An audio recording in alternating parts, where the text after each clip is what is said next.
Okay, this is Griff, and in this video we're going to go over an exercise that you can use if you have a dog that protests or doesn't like it when people are interacting with each other, either wrestling or moving around or running around or jumping or even potentially kissing.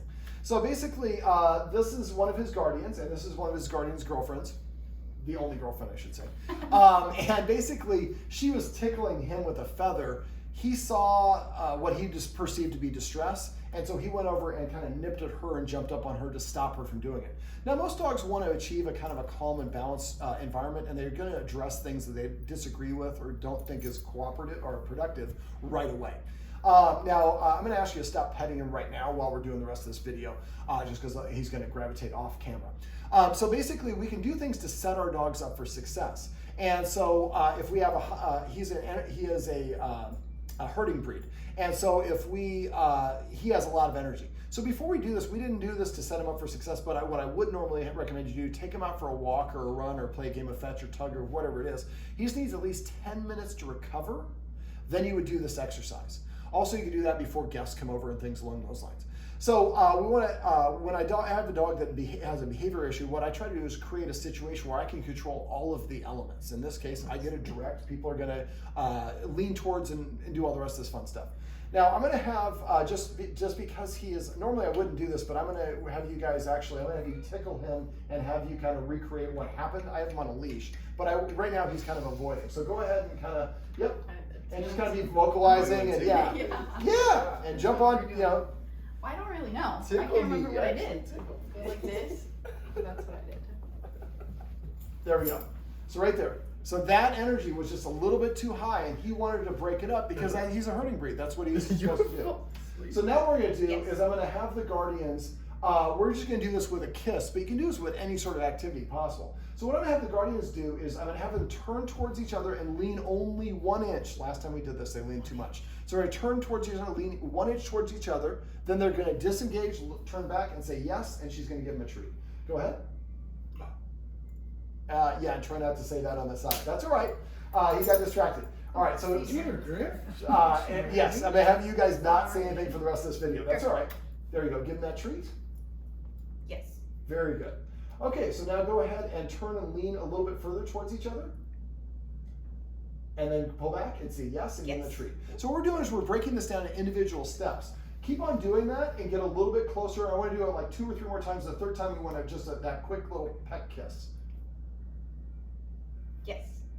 So what we're saying is the precedent, this is a precedent, but these little actions, keep on going while I'm talking, these actions are actually something that's going to be culminating in me getting a treat. So instead of thinking I need to break this up, I'm like, can you guys make out? Because that means I'm going to get a treat.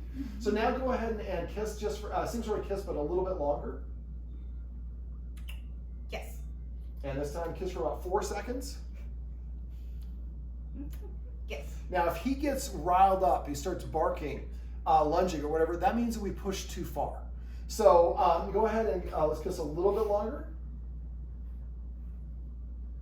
And you see that time he even looked away. This time I'm going to have you, I know your hands are a little bit occupied, but when you kiss, kind of use your hands to embrace a little bit.